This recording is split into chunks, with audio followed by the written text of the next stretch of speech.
میں نے ایک جنازہ پڑھایا، میرے مقتدی تھے، کویت سے میت آئی اور خطبہ جمعہ میرے پیچھے سنتے اور نماز پڑھتے اور بڑی محبت کرتے.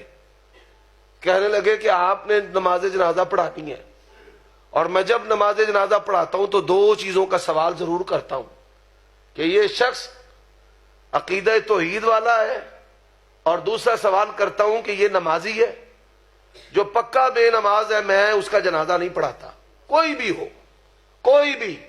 میں علماء کو بھی کہتا ہوں کہ اگر تم چاہتے ہو امت کو، اس قوم کو نمازی بنانا، تو آؤ جس طرح عرب مشائخ نے بے نمازوں کے جنازے پڑھانے چھوڑے، آج 100% معاشرہ نمازی ہے. مجھے کہتے ہیں ہاں یہ توحید والا بھی ہے اور نماز پڑھتا تھا، کبھی پڑھ لیتا تھا کبھی چھوڑ دیتا تھا، مطلق بے نماز نہیں، پڑھتا بھی تھا چھوڑ بھی دیتا تھا. میں نے اس کا جنازہ پڑھایا. اب جنازہ پڑھانے کے بعد جب میں نے اس کی شکل کو دیکھا، اللہ کی قسم ہے میں جب بھی اس تصور کو اپنی نگاہوں کے سامنے لاتا ہوں تو میرے رونگٹے کھڑے ہو جاتے ہیں، اور اب بھی اس کیفیت میں ہوں کہ اس کا جو چہرہ ہے وہ پورے کا پورا قبلہ سے پھرا ہوا تھا، پورے کا پورا، پورے کا پورا.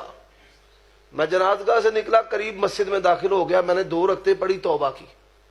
میں نے کہا اللہ اگر اس میت پر تو ناراض ہے اور میں نے اس کا جنازہ پڑھا دیا ہے، یا اللہ مجھ پہ ناراض نہ ہونا، اللہ مجھ پہ ناراض نہ ہونا. میری زندگی کے اندر یہ پہلا بندہ ہے کہ دنیا کے اندر تو نے بتا دیا کہ تو اس سے ناراض ہے. دن گزر گئے، میں نے اس سے پوچھا، اس بندے سے میں نے کہا یار ایک بات میں نے تجھ سے پوچھنی ہے، یہ جو بندہ مرا ہے یہ کس گناہ کی حالت میں مرا ہے؟ وہ اچانک چونک گیا، کہتا آپ کو کیسے پتا چلا؟ میں نے کہا میں